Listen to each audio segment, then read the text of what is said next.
ሰላም ሰላም ሰላም፣ እንዴት ናችሁ? ደህና ናችሁ? ተከበራችሁ የቻናሌ ቤተሰቦች እንዴት ናችሁ? ይህ የምታዩት በመሀል አዲስ አበባ የሚገኘው የረር የሚባለው ተራራ ነው። እንደምታዩት በጣም በጣም ሰማይ ጠቀስ የሚባል በጣም አስደማሚ ድንቅ የረር ተራራ። እዚህ ጋር የምታዩት የእመቤታችን የቅድስት በዓታ ለማርያም ቤተክርስቲያን አለ። ጽላቷ እንደሚታወቀው ከተራራው የወጣች ነች። ለረጅም ዘመናት እዚህ የነበረች እና ስውራን አባቶች ሲያጥኗት የነበረች እና አንድ ባህታዊ ወይም መነኩሴ ሳህለ ሥላሴ የሚባሉ መነኩሴ እያጠኗት እድሜ ልካቸውን አብሯት የቆዩ በመጨረሻም ታቦቷ ስትገኝ ዋልድባ የመጡ አባቶች በመንፈስ ቅዱስ ተገልጾላቸው ጽላቷን ለማጠን የመጡ አባቶች ሲደርሱ አጽማቸው ነው የተገኘው። በሚገርም እና በሚደንቅ ሁኔታ አጽማቸው ነው የተገኘው እና የሚገርመው አጽማቸው አልፈረሰም።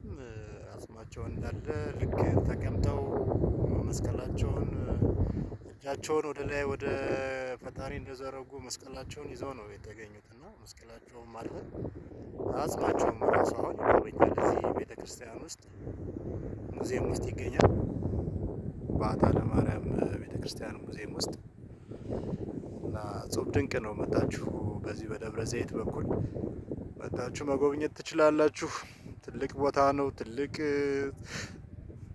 ትልቅ በረከት የሚገኝበት ቦታ ነው። የቅዱሳናቶች አድባር ነው። ይሄ የምታዩት ተራራ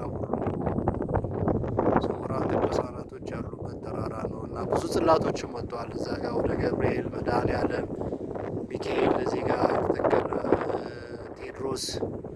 ቴዎድሮስ እና ሚካኤል በቴዎድሮስ ጽላትም ያለበት ወደዚህ ደግሞ እዚህ አካባቢ የሚገኝ ቤተክርስቲያን አለ። እሱ ከዚሁ ከተራራው ዋሻ ውስጥ የወጣ ጽላት ነው።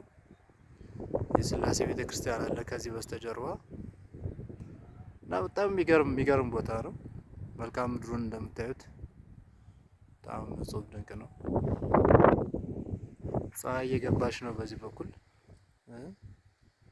ፀሐይ በጣም እየገባች ነው። የሚገርም ሰንሴት ነው ያለው እና ቦታው ይሄን ይመስላል። በጣም ተአምራዊ ቦታ ነው የሚባለው። እንግዲህ ይሄ ተራራ በጣም ብዙ ዋሻዎች አሉ። ብዙ ዘግተው የመነኑ መናንያንም የሚገኙበት ቦታ ነው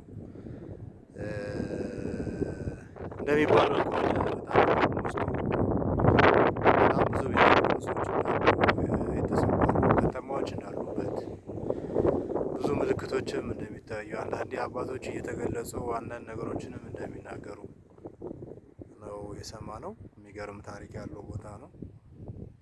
እንግዲህ እየመጣችሁ ከቦታው በረከት እንድትሳተፉ ከእመቤታችንም ረድኤት በረከት እንዲደርሳችሁ